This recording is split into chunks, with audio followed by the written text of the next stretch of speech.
So today I am so happy that on the podcast we have the incredible Mel Larkins, who is a nutritionist, naturopath and medical herbalist. Thank you for having me. I'm so excited you're here because your knowledge across health, wellness is incredible, and I could talk to you for hours, literally. Thank you. So today we're going to talk about protein Yes. and nutrition. It's a big thing, and I think that a lot of women think of protein as, oh, I need to build muscle and I'm weight training. Yep. And a lot of women I see out there, and especially talk to us who are training, that's what they think of it as. But it's so much more, right? Definitely. So- So there's that, I guess that they're scared too of protein and getting Yeah. too muscly. So yeah, we're looking for a nice balance. Absolutely. So Mel, break it down for us. Baby steps, protein for dummies, which I am. Tell me, what is protein and why do our bodies need it? Well, if we start with, I guess, macronutrients, protein is one of 3 macronutrients. So it is, if there's only 3, it's obviously very important for our health and well-being. Protein is amino acids essentially, which are joined together in a chain to do numerous different things in the body. We need them for hormones and mental health. We need them to synthesize our neurotransmitters. We need them for muscle and, recovery and stuff like that as well. But it's also important to have protein in your diet for sleep. So the health benefits of having, I guess, enough protein, not too much protein, are numerous and kind of endless. Yeah. It's important for lots of different things in the body. Yeah, wow. For sleep as well. For sleep, yes. Sometimes people will wake at night if they haven't had enough protein during the day or right before bed. So it's important for creating your sleep hormones that help you get through the night and have a good solid sleep, cycle through the phases of sleep correctly, get into that REM sleep. And then that has a whole, just to go off on a sidetrack already, another benefit in the glymphatic system, which is this system in your brain, which is essentially like a dishwasher cycle for your brain. So you need enough protein to cement your short-term memories overnight and clean your brain and emotionally regulate as well. Yeah, wow. So it can get pretty really important. deep. Yeah. Yeah, absolutely. And I think that, when I think of myself and people I know and people I've talked to, we seem to go for carbs, whether it's complex carbs or it's the starchy carbs, but we don't seem to crave protein. Is that right? It's really interesting because if I ever sit down with a patient and I put their diet into my 3 columns, so I do a fat column, a carb column and a protein column, Australians, we're always good on the carbs. Like I never have to worry about that. I think there's a couple of reasons. Carbs are cheap. They're easily accessible. They're, people tend to crave them as well. So we reach for them really quickly and easily. And protein sometimes requires a bit more preparation. So yeah, there's a couple of factors. And then fat's like a whole nother thing, which has been, we've been misinformed about fat for many years. So some people are scared of fat and, that kind of thing. But when it comes to protein, I guess being aware first and foremost of what protein is going to help people to make sure or ensure it's in their diet. Did that answer your question? No, absolutely. I think it's fascinating because I think as you mentioned, the prices and convenience is a big thing. I think a lot of people will go, oh, I can buy a loaf of bread for however much it is, and it's cheap and it's easy to feed, especially when you've got kids who are growing and want to eat and eat and eat and eat, whereas protein's more expensive, right? Yeah, and I think there's not a lot of processed protein either, so that convenience factor's not there as much. Or if it is processed protein, it's maybe not the type of protein that we want to be having a lot of. Yeah, I agreed. And I think that, we were talking earlier about processed foods and what things get added to them. And I think that even when I look around the supermarket now, yes, you've got the fresh proteins that, that we traditionally know, but now there's so much more of that processed, convenient proteins. Yes. And it's unbelievable, isn't it? It's I kind of feel like we're doomed to fail because they're so pretty. Yeah. They're marketed specifically to make us want to buy them, and then when we eat them, they're created by hundreds of PhD people to be delicious, so that we just want to continue to eat more and more and more. So we are working against a very big difficult kind of industry there. Yeah. So education is really important, right? Absolutely, We have yeah. to educate ourselves to know, protein is really important, but it's the type of protein, right, that Yeah. is really important. And to touch just, briefly on a different topic, which is menopause, and certainly women over that 40 bracket, Yeah. there's a much bigger need for protein, isn't there? Protein is needed for both hormones, to stabilize and synthesize hormones. And that's not just reproductive hormones, it's digestive hormones, it's, like I said before, sleep hormones and all kinds of things. But it's also essential for your liver to detox. So if you don't have the right kind of amino acids coming in, then you will find it more difficult to transition through menopause because you may not be able to detox or eliminate excess hormones that need to be eliminated. Wow, it's just fascinating, and I went through early menopause, thanks to my mum, hereditary, but I certainly am a lot more conscious about protein and what I'm eating than ever before because your skin, hair, and your nails change, right? And protein is critical for that, isn't it? As you lose estrogen is responsible for that collagen and for the flexibility of your skin. So as that starts to go down, you will need to replace that, I guess, somehow in your diet. And protein is generally full of collagen, especially if it's animal-based protein. Yeah, fantastic. It's interesting. But we'll talk more on the menopause later. But now we talked about processed proteins. Yeah. And obviously, we want to stay away from those and we want to go for more that natural. But talk to me about the different types of the natural proteins, and are they all equal? Which is better than the other, and which ones, are better for our body for absorption? Yeah. So I guess when it comes to when you say a natural protein, and you'll probably hear me say it, if anyone's ever heard me speak, I'm on and on about real food. Yeah. So real whole food is what we're looking for. And, it's just about thinking, where did this come from? What's it been through? Down to how happy was this animal before it was slaughtered? That stuff is really important. So the best form of protein, I guess, for the human body is an animal-sourced protein, unfortunately for some. I'll talk to you about the plant-based ones as well, but animal protein, it seems to communicate with the human body in a way that a plant protein doesn't. We digest it differently, we break it down differently, we absorb the nutrients differently.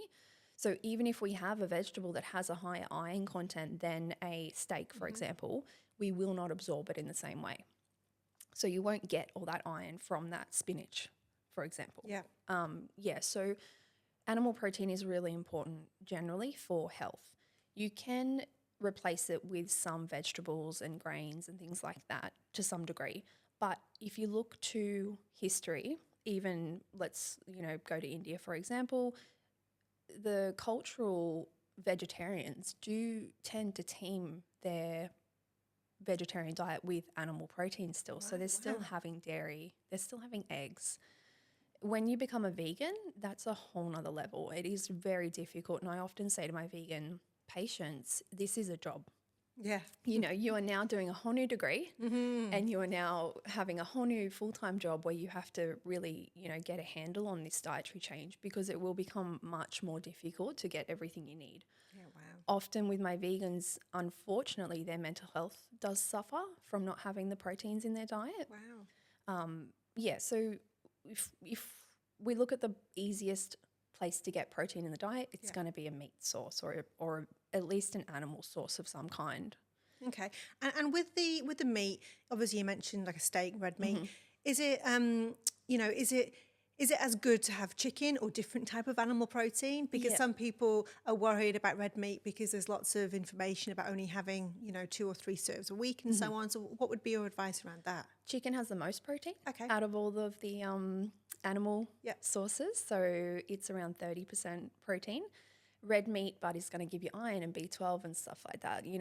That chicken's not going to give you the same nutrient profile. And then your fish is going to give you all these beautiful omegas, maybe some vitamin D, different nutrients. So always a variety of protein sources is great. You might only have a steak or red meat twice a week, but, there's still multiple different types of fish that you can be having. There's still chicken, for example. There's turkey, kangaroo. I was going to ask on turkey because I'm a big fan of turkey. because I've read a lot around about how it can help you in other ways as well. Like, what's your view on turkey? You think I good? love turkey. Yeah, I write a bunch of my recipes Yeah. with turkey. It's got some lovely, it's a precursor to tryptophan, Yes. which makes you fall asleep on Christmas. Like, they all have different benefits. Yeah. And then I am still a huge fan of plant-based meals 2-3 times a week. So Yeah. if you can have, on the plant-based meal nights, we have eggs for breakfast. So it's about moderating and, I guess, providing that variety of protein sources throughout the day too, not just in that one meal. Yeah. Yeah. Yeah. So it's like drawn out across many hours as opposed to just packed all in once. Yeah, totally. And you don't necessarily need multiple proteins at once in one meal. Yeah. Yeah. Yeah, exactly. And what would you, for people who are not having as much protein or maybe aren't aware of how much protein they need, what are the signs to look for from a health perspective that could say, actually, that's from a lack of protein? I think it can be super varied, but one of the main things is going to be energy. It's going to be how you feel day to day, how you are, waking up in the morning, how you're going to sleep at night. If you're feeling tired all the time, that'll be a big one for protein. The other thing is protein is really important for stabilizing your blood sugar levels. So that, throughout the day, if your blood sugar levels are up, down, up, down, up, down, then that's going to be exhausting. And you will find that when your blood sugar levels are up, you are going to be prone to insulin resistance, which is like pre-diabetes. Yeah, right. When your blood sugar levels are down, you will probably feel anxious and tired and fatigued and hangry and moody, and some people get heart palpitations and feel dizzy and things like that. So protein will stabilize your blood sugar levels throughout the day so that doesn't happen. Yeah. That will stabilize your energy. That will mean that you can get more out of your food. It will just be better overall. And, I'm sure everyone listening and watching to this is going, right, protein. I'm going to go and have protein all the time now. Is there a danger of having too much protein? Can we eat too much? I have seen this diet lately where they just eat meat. Right. Obviously, that's not ideal. Vegetables are so important for so many other reasons, and even just one alone is that you need certain vegetables in your diet to feed your good bacteria in your gut. If you don't have those veggies and you're not feeding your microbiome, you won't be able to digest all that meat anyway. Yeah. You won't be able to break it down. Those bugs are important for, mental health as well. Yeah. So we really need to make sure, I guess, we have a bit of everything. It's all about that variety and moderation. You can have too much protein, especially if you're having a processed protein. So if it's something, I know that whey protein's always picked on, but whey protein, when it was kind of new and cool and everyone was doing heaps of whey protein, there were some kidney issues because, protein needs to be digested or eliminated through your elimination organs. So your kidney and your liver do take a bit of a toll. Will find that they have a lot more work to do, I guess, in the body if your protein's too high. Yeah. Okay, interesting. No, it is very interesting. And is there, for people who are listening to this and going, I'm doing a lot of exercise, I'm either, doing cardio or I'm doing, gym and lifting things, should they be having a lot more protein? And is there a common question that I often see is that should I have that protein, especially if they're having a protein shake, before my exercise or after my exercise? Oh, yeah, controversial now. I don't think you need a lot more protein for exercise. I think that you need some more protein, and throughout our life, we will need different levels of protein. Yeah. I don't believe there's any number on that, although there are recommendations out there. That tends to be a more dietetics approach than a nutritionist's approach. Okay. Counting calories, counting numbers, Yeah. putting a number on protein, fats, carbs. I don't love any of that in terms of approach. I really like to work with each person to try and get their levels right. And I guess, like you said, that comes down to education about how they're feeling, knowing what they need and, getting a bit of an idea of how they can give themselves that. Yeah, absolutely. Is, really important. When you exercise, obviously you do need a bit more protein because you want your muscles to recover really well. You don't want you don't want your body to become catabolic and start breaking down your muscles as fuel. Yeah. So you do need to give it a bit more to feast on, if you like. Yeah, absolutely. But like I said, that doesn't mean you have to have salmon, steak and chicken for dinner. Like this is a plate of protein. It can just be eggs for breakfast, a bit of chicken or a quinoa salad, for example. Going back to types of protein, quinoa does give you a full amino acid profile. So it's a beautiful Quinoa is actually a seed, not a grain, seed-based protein. Yeah. Nuts, seeds, all those Yeah. kind of things. So we can do it without having meat at every meal. Yeah. And then, that nice meal at night too. I think in my experience, a protein shake after exercise is what I would recommend. Okay. After. Good. I Mel would says go it. after. There's a few reasons not before, because you haven't done that exercise yet. Yeah. Okay. So you don't necessarily need it Okay, to it makes be sense. on hand for you to, and it's not like you're going to become catabolic in an hour. Yeah. Like you can have it after, especially if you are eating enough protein Yeah. throughout the day. Yeah. Like your body will have some there for Exactly. you. Yeah, there's some there. Ready, yeah.